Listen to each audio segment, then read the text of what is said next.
This is the Ambition and Life podcast, where we challenge the status quo, rethink leadership, and reimagine work for the world we actually live in. I'm your host, Kara Storrigan, product leader, solo parent, and advocate for systems that work better for everyone. Each episode, you'll hear real stories and practical strategies from leaders, parents, and changemakers, building a future where ambition and care can thrive together, because the future of work is flexible, human, and values-led. And it starts right here.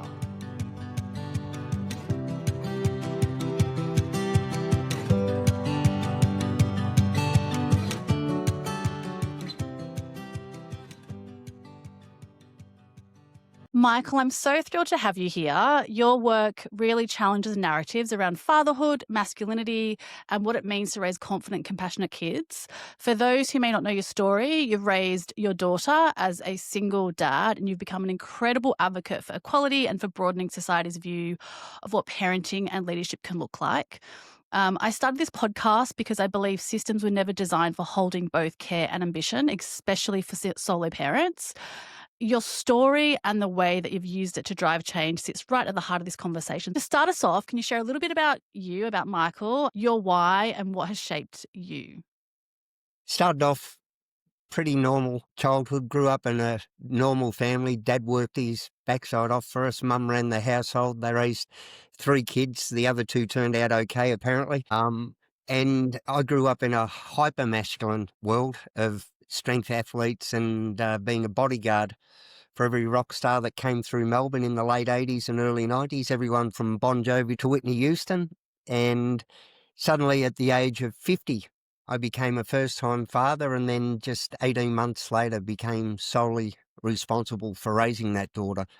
So a big turnaround, but in that youth I'd grown up in the Disney fetishized narrative of motherhood that says only a mother's love, mother knows best, maternal instinct, and dad basically do as you're instructed, get out and earn good money, and that's all you need to do.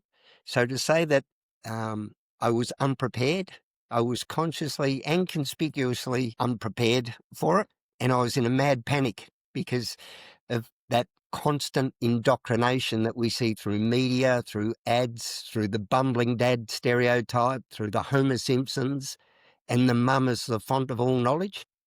So yeah, it was terrifying to start with. And then I started to get into it. I started to breathe a little bit and started to think, it's not that hard. I've worked as an elite level strength and conditioning coach. And so I understood how to talk people through those fears and anxiety, and the unsolicited parenting advice that came thick and fast. It wasn't helpful. It made me doubt myself even further, because there was stuff I didn't know. There was stuff I didn't know that I didn't know. And then there was stuff that I thought I knew that I was being told that, no, you don't actually know. So it may have come from a well-meaning place, but it made it worse. Even from people close to me, like my mum. Mum knew best, and I just wanted to do it my way. And that's when I realised that fatherhood is different. It's not less. And if a mum parents differently to another mum, that's fine. It can be cultural, it can be the way they were raised, it can be a whole host of other things that influences that parenting approach. Some of us are great parents because of our parents, some of us are great parents despite our parents, but good enough parenting is the goal. Dads don't suffer from the same pressure that mums do to be perfect. We're basically superheroes. You would think we'd cured cancer because I could do a French braid. So what people don't realise is that French braid came about because I went and had lessons to do it. It's not a genetic or a gender destiny or some internal instinct.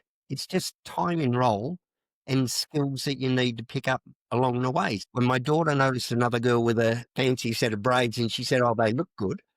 And I said, "Well, man bun wasn't a thing when I was growing up." So we went and had lessons. And like any other job that I was promoted to, there are certain skills that you need to pick up. And once you get that time in role and these skills come in, then eventually that's it. And that's why I say to dads, these kids, will change you. The hormonal and neurological changes that happen as a result of caregiving change who you are. It's a role that we grow into. The misnomer that we become parents the day our kids are born, it's like saying a student becomes a scholar the minute they walk through the school gates.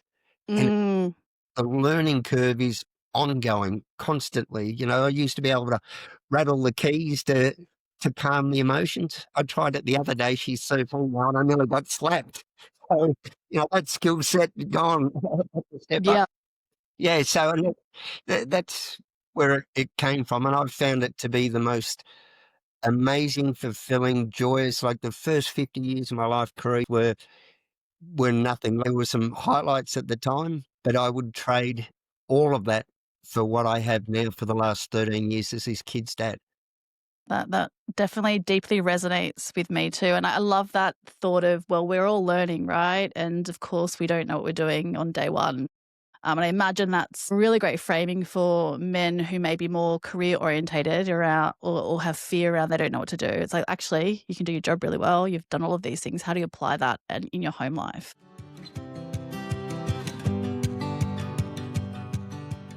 You've raised your daughter as a single parent. One of the reasons that I wanted to start this podcast is because there's just not many of these stories or discussions in modern media. I'd love to understand, how has that changed you, whether that be emotionally, practically, professionally, or even the rhythms that you now do in your work life? What does that look like for you? When I first became a parent, pretty much travel was a big thing, especially in the strength and conditioning. I got to the AFL level for a football team, and it meant a lot of travel and things like that. So suddenly all of that was gone unless I wanted to hand off the care of my daughter. Mm, And what I found suddenly was the things that really used to fulfill me, the things that I felt gave me prestige and respect, were other people's stuff. So all of that travel and that position that I held didn't mean that much to me. And I hear a lot of people saying, I have to pick my kids up. I have to do this. I have to do that when it comes to caregiving. But I reframe it as I get to do this. I get to pick my daughter up from school. I get to do this. And so it just becomes a matter of being realistic, aligning your values and your priorities with what you want. But then I love the saying that innovation happens within constraints. When I had all the time in the world to work, I spent all my time that I had working. Suddenly, when I didn't, I had to become more proficient. So the teamwork went away and I worked with individuals. Suddenly I found like, gee, there's a bunch of mums here that I'm around that do the school drop off and then they're looking. So I shifted from the teams into individuals. And then it was like, well, I don't want to work a million hours because I've got a lot more. So then I found if I put them together in groups. So it actually just refocused the way I worked. And I think workplaces need to do that on a bigger level, on a macro level rather than individuals.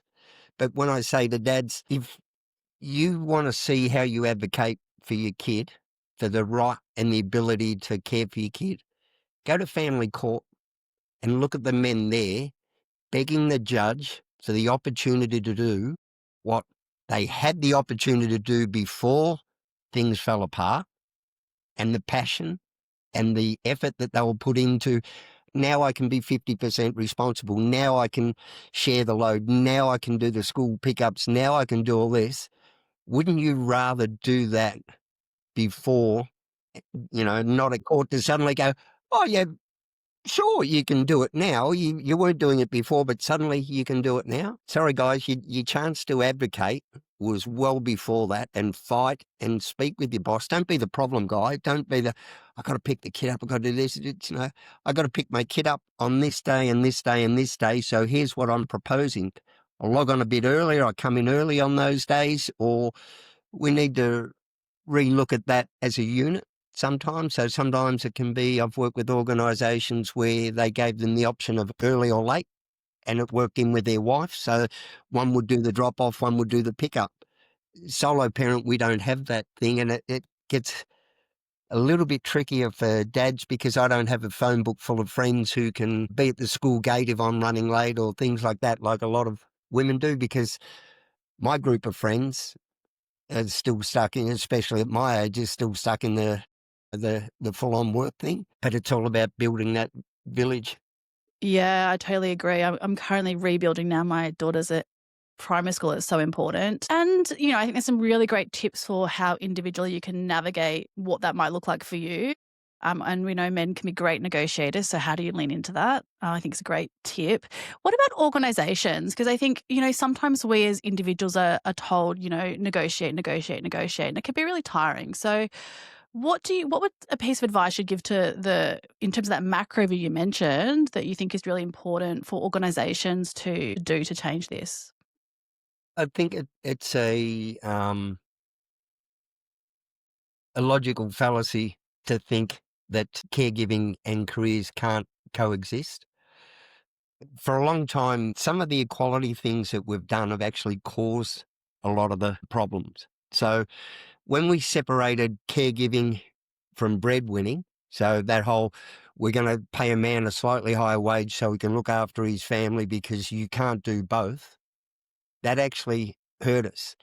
When you look at the outcomes for the 20% of children who live in poverty, breadwinning is probably the most foundational, fundamental part of caregiving.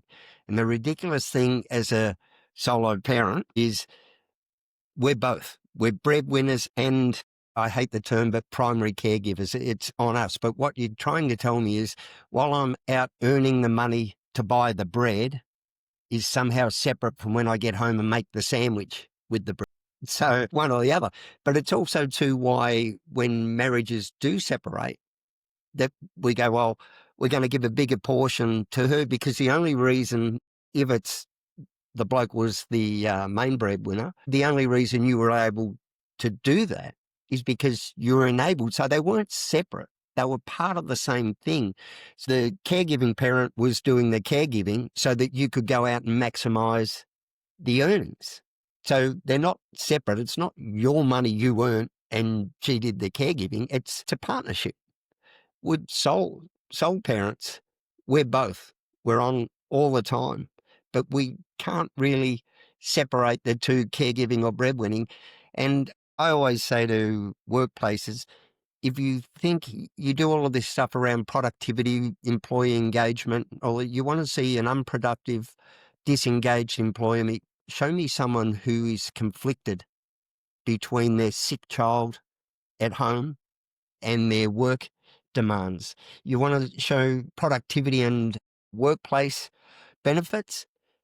90 to 200%, I think you lose in employee turnover, the cost of losing an employee. Oh, if I give them 10% less in the workplace and it saves me that 90 to 200% having to replace them, because in the end, you cannot separate. Like, my child needs me and I need my job. The job needs me and my child needs me. We've got to be able to work together. We could do it suddenly during COVID. Yep. We can redesign everything and everything ticked along and now suddenly it's back to it.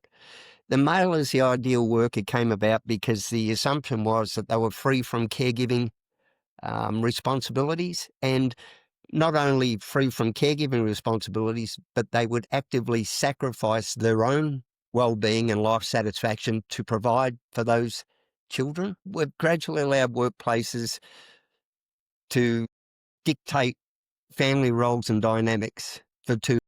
Stock price and shareholder gains has taken greater precedence over individual well-being. And it's just a model that can't go on. And we're seeing it now with our equality initiatives.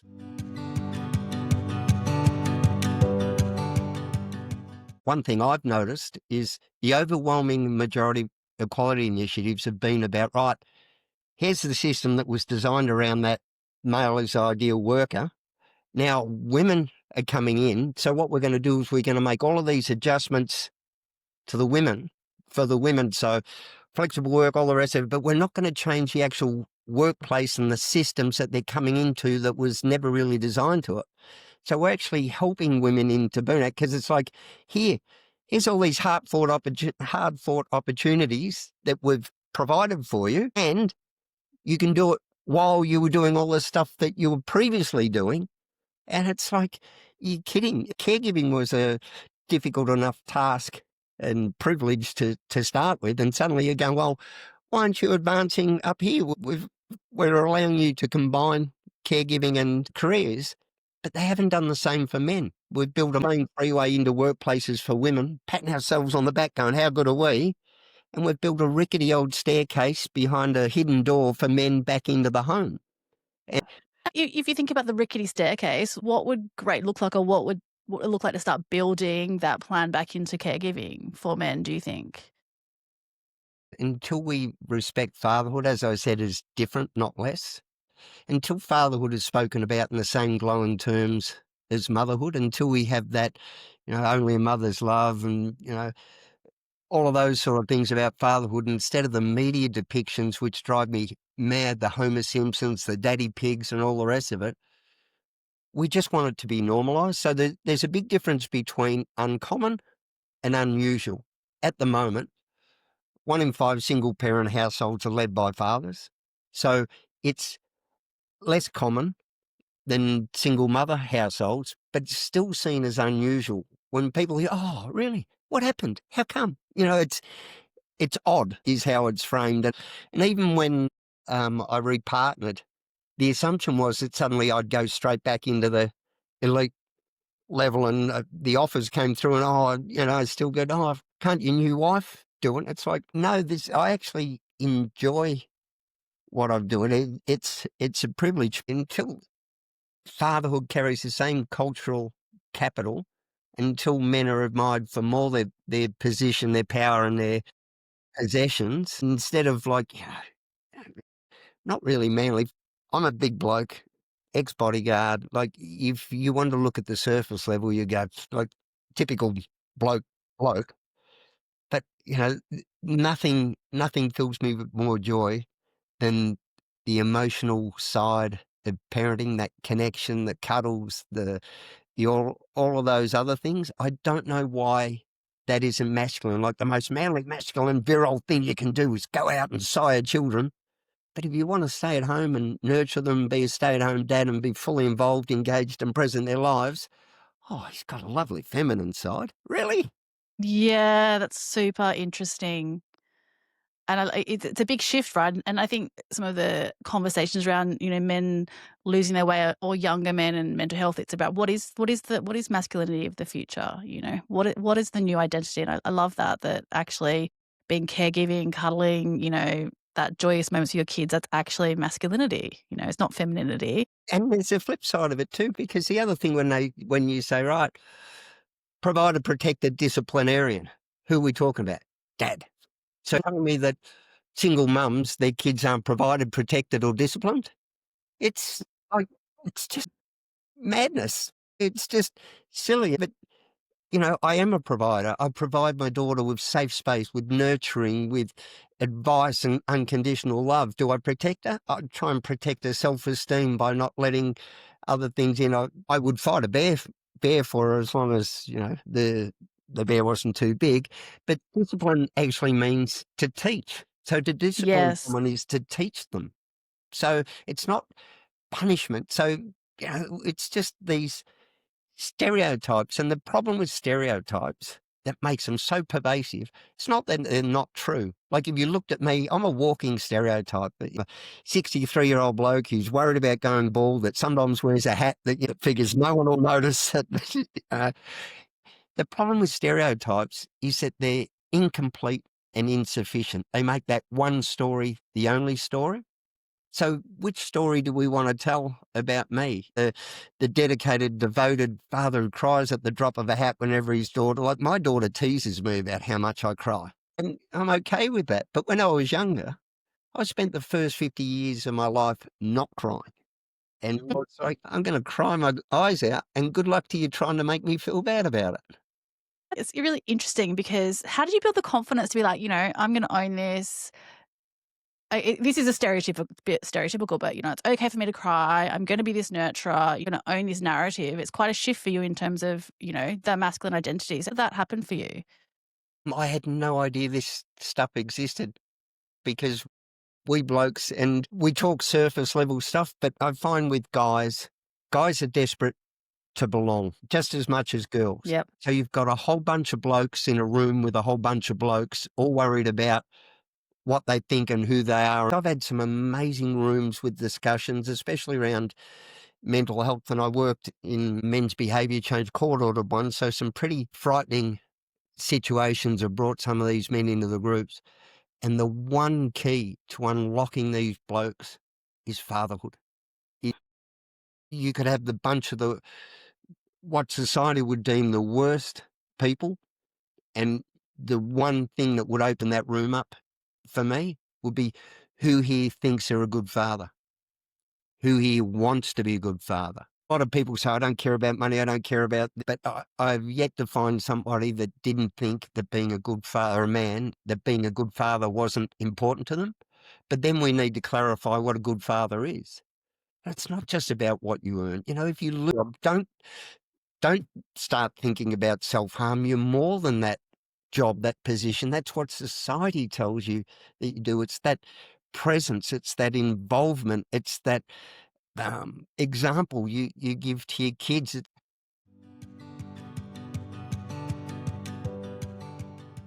really interested. I was in a lot in dismantling stereotypes for men and for fatherhood. How do we make this conversation about collaboration, not competition? It's not about we're lifting women up or men up. It's not this zero sum games. What do you think we need to do to make equity about collaborating across, all genders?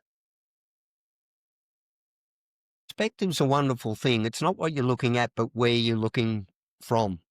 So, and we need to be able to understand other people's perspectives before we try and figure out why they're right and wrong. When we talk to men, the communications, and I'm a big communications nerd, we hear it, men need to share the load, men need to step up, men need to this. Well, men think and genuinely believe that they already are, and they're missing out. So when we talk about share the load, we need to provide men with the same opportunities to enjoy the joyous, exhausting chaos that is parenting. Men need to be provided with that same opportunity to be as deeply connected, involved, engaged, and present in their children's lives as what we currently do with women. Suddenly you've got a bunch of blokes going, let me in.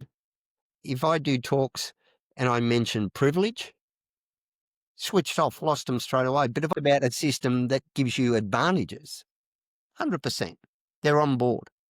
If we talk about the patriarchy, they're gone. Mate, you're kidding. I'm working 60 hours a week for a minimum wage for a boss that I hate in a dead-end job, and you're telling me that I'm benefiting from a system that's killing me? Forget patriarchy. There are systems that are set up that are keeping you from your children. Wouldn't you like for it to be a genuine discussion? Because that gender pay gap, that's what's keeping you locked out of your children's lives, because you do earn more, and that's not on you, that's on the system. But we won't support what we don't respect. And until we support fathers, as I keep saying, different, not less, why would we support them? Yeah. Yeah, I often say language matters so much. So I think, that's really interesting perspective around some of those words that we just might, rattle out that actually are really not inclusive language. So if we want to Yeah. have a conversation to lift everyone up, then, we have to really sit back and think about how we're having those conversations. And I mean, I'm probably guilty of, using some of that language. So I'm learning a little bit from you, Michael. I really appreciate it. Thanks, Chris. Like, it's been a great opportunity for me because I've sat in those ballet hallways, the only bloke, the gymnastics classes, the only bloke, the school canteen as the only bloke. And I sit there and I listen and I think, gee, a lot of the stuff you're describing is exactly the same for me. But when I pipe up, a man will never understand. Currently, the Workplace Gender Equality Agency reports that 70% of Australian workplaces have set targets for flexible working arrangements.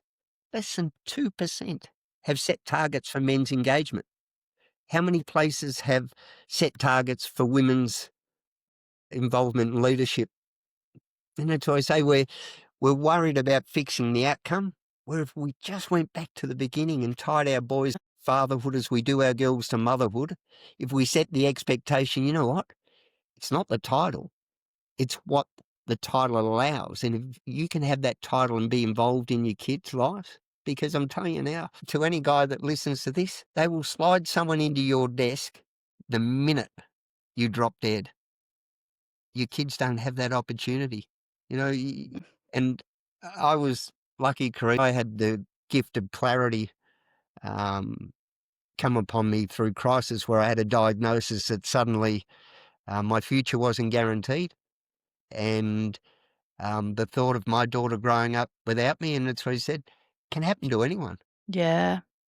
An accident, a diagnosis, you do not know what's going to happen. And so that whole, we'll do it tomorrow. I'll work hard now and later on we'll do it. 75% of the time we spend with our children happen before they're 12 years old. Yeah, wow. That is a crazy statistic. And I think you're right. We don't all get the benefit of a long life. So I certainly feel privileged that I've also had that clarity early in life around what's important.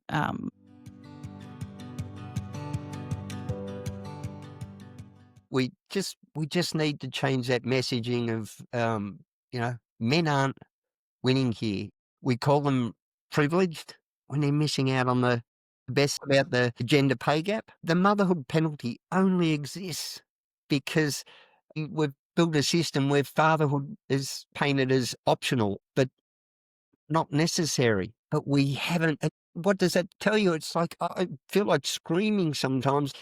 Enable, respect, and put these quotas in place for fathers. Make paternity leave mandatory. You must take 4 weeks off. Guess what that does? Opens up opportunities in the workplace for women. The backlash that we're seeing at the moment to some of the DEI stuff, it's because blokes are threatened by it. The other stupid thing that we have with this, 2 weeks at minimum wage, or it's just gone up now. If mum has a C-section, that's 6 weeks where she's not even meant to drive, and dad's back off to work. That's supporting women. I know when I had my first child, I really was quite disgusted because exactly that. How can a female or anyone giving birth recover in 2 weeks and be capable and confident, as you said earlier, around you learn over time. So then being 2 weeks and you're alone at home, it doesn't do anyone any good, not the baby, not the other parent, and certainly not the birthing parent. And the ridiculous thing is, as a couple, you can both take your annual leave together, but you can't use your parental leave together. One has to sign over to the other, and it's like it's just Yes. It's funny because these aren't groundbreaking, right? These are very simple structural changes that could make a huge impact. Remove primary care labels, allow parents to take leave at the same time. We could do all of these things tomorrow if we wanted to. Mandate flexible or track flexible work arrangements for men. These are really tangible, really practical, low to zero cost to a workplace. Real common sense.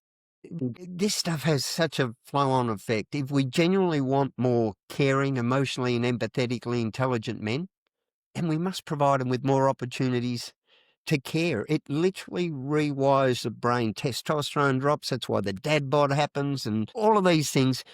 The hormonal changes in men are so unique. They've even found, like, prolactin, the thing that baby cries, mum's prolactin levels rise, and it helps with breastfeeding. Well, guess what happens?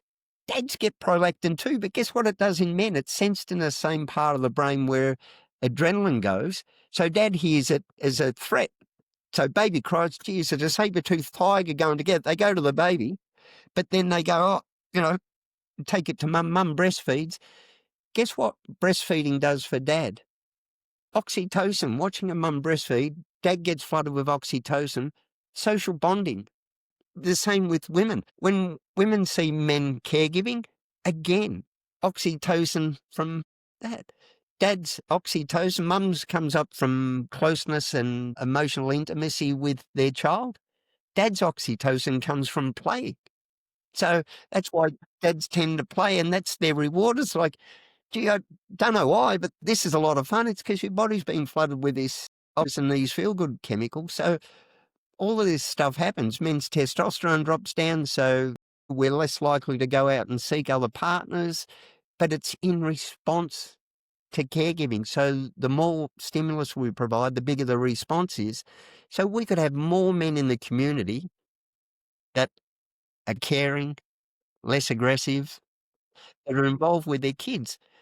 And people, it's just maddening that governments pay lip service to a lot of this stuff. And it's just, the answer's right there in front of you. If I look at the bloke I was compared to the bloke I am, fatherhood didn't change me. I think it actually revealed who I truly am. I couldn't be happier about the bloke I'm becoming. It's still got a lot of work to do, but There's always work, but, yeah, but life's so much better. I've found my happy place. yeah, that's amazing. And, wouldn't it be so great if so many more people were able to find that through caregiving and have that opportunity and see it as an opportunity. I love how you've framed pick up all of these things that we have this privilege in life to get to do these, and how can workplaces support that, and how do we actively encourage policies and practices for men, because, I'm sure they want these same access, but it's not common, as you say. And once it's common, then people will put their hand up more.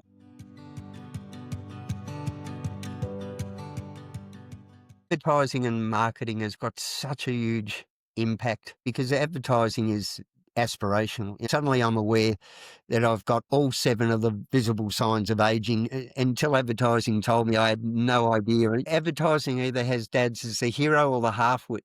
He's either drives me mad because this isn't about brands being virtuous or politically correct. This is a massive opportunity to future-proof your brand. There's white space waiting there.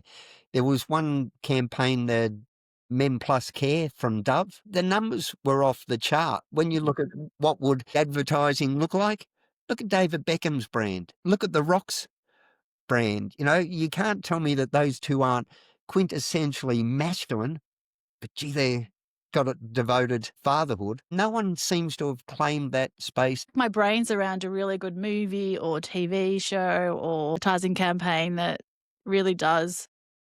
When you look at it, and the data's there, but even when we use generic or non-gendered stuff and use the word parents, they overwhelmingly get click-throughs from mums. They don't. So we need to be specific around fatherhood when there are so many organisations now that use parent in their title, and then in the very next sentence go on to say mainly women. I don't understand the communications strategy that says let's exclude the very people we need to recruit to this change. I thought it was all about expanding your market, not catching it. And when I get people say, well, no, but it is mainly women. I've gone, well, all right, if we want to be quantitative rather than qualitative, how comfortable or appropriate would it be if we said mainly heterosexual women? Because if you draw an arbitrary line that divides a group and on a quantitative basis, well, that's true, but we wouldn't do that. So why would you diminish fathers and their children, or, push them into the shadows and they're in the story? I was banned from assisting my daughter backstage at a ballet concert because I was a bloke. And Yeah, that's wild. and that's what I say, and this was at the time when we were going for the marriage equality debate. It's suddenly, yep, families come in all different shapes and sizes, and it's about love and it's all the rest of it, unless you're a dad. And it's like, and then it was, well, you need to understand it's not about you, it's about the other little girls. I said, well, you're right, it's not about me, it's about my daughter. Looking around backstage area going, with a parent, with a parent, with a parent, and here I am on my own. Like, no, but you need to, I said, no, please don't tell me that I need to understand because I'm a bloke that I'm a risk. I'm her parent. I'll work with you in whatever way, whatever solution we can come up with together that keeps me next to my daughter. So if it's a separate area, that's what it is. But would you have put out a information pack that went through it all that says there's a special mummy and me ticket offer, mothers need to be available for the present for the full 3-hour dress rehearsal, mothers need to ensure the lips, and of course there are no males allowed in the backstage area, would you have gone, any parent dependent on a wheelchair can't be in the backstage area because we don't have a ramp and we're not going to provide one? Provide me with the same opportunity as any other parent with you, but you cannot just say no men. No. And as you say, 1 in 5 parents are headed by a single father. So we need to make space so that kids feel loved and supported and have the same opportunity. Obviously, yeah, I have had a very similar experience with Father's Day this year. So yeah, deeply, deeply resonates around making those spaces inclusive. If we just made caregiving normalised for everyone, I think it would help, because there's still that unconscious bias where a workplace says, right, I've got a newly married couple, childbearing age. I've got the option of, this woman has this qualifications, a bloke has the same qualifications. Gee, in the next couple of years, there could be kids. You know what? If we put this mum on, got to do this, got to do that, got to do that. If they had to provide the exact same things for dad, regardless, it would remove some of that bias. It was going, how come she gets to work flexibly and I've just been knocked back for it? Make it normal. So whether it's caregiving for older parents, I've had my mum living in my lounge room on a hospital bed after breast surgery and my daughter looking after her. It was some of the greatest stuff. But if I was in a workplace, it wouldn't have happened as a bloke. But the male-dominated industries such as construction, transport, manufacturing are some of the least family-friendly ones, because there hasn't been the impetus there. So basically, if you're married a tradie, you're the one that's going to have to work flexibly or with one hand behind your Yeah. back, because he doesn't have that option. And it's not that he's not interested in it, but we've set these things up when men just didn't caregive. Yeah. Again, I think it comes down to that respect. Look, dads, they're just not suited. Really powerful proposition. And again, I just can't stop thinking that it's such simple, nothing simple. We have these policies and practices in place for caregiving, so applying that in a real equitable way, um, it seems like a no-brainer. Do you think we'd ever be comfortable paying men a little bit more to take paternity leave? That'd be one way to do it. We frame it as men aren't interested, but if men are earning 13 or 14% more on average, if, say, mum's working as a teacher and, bringing home that $90,000 a year, and dad's working as a tradie and bringing home $190,000 a year, if somebody's got to take time out of the workplace, guess who it's going to be? And it's got nothing to do with gender, about the realities of modern life where we need to maximise our income. But if we said, you know what, let's replace their salary at 90 for the first 6 weeks, I think you would see an overwhelming increase in the dads going, you know what, I'm not going to miss this. And especially when you say to dads, those early years, the early days, they set the tone and trajectory going forward. It's who calls for, who is Yeah. the default parent. But then what happens is we set the expectations for our kids through their experiences as well.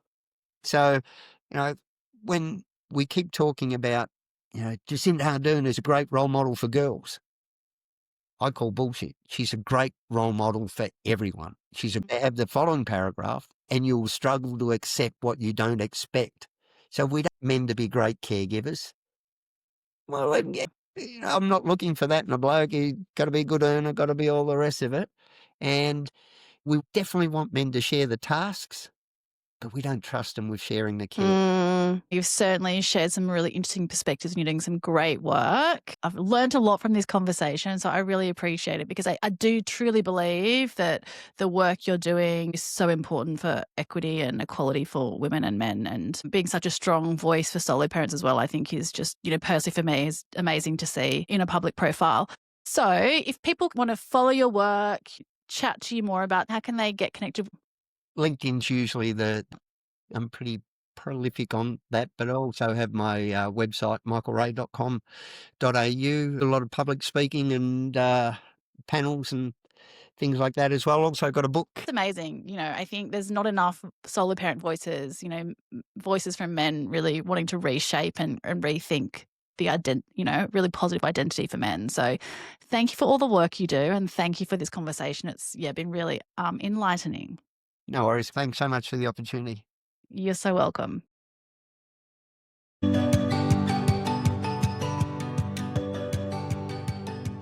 Thanks for joining me on the Ambition and Life podcast.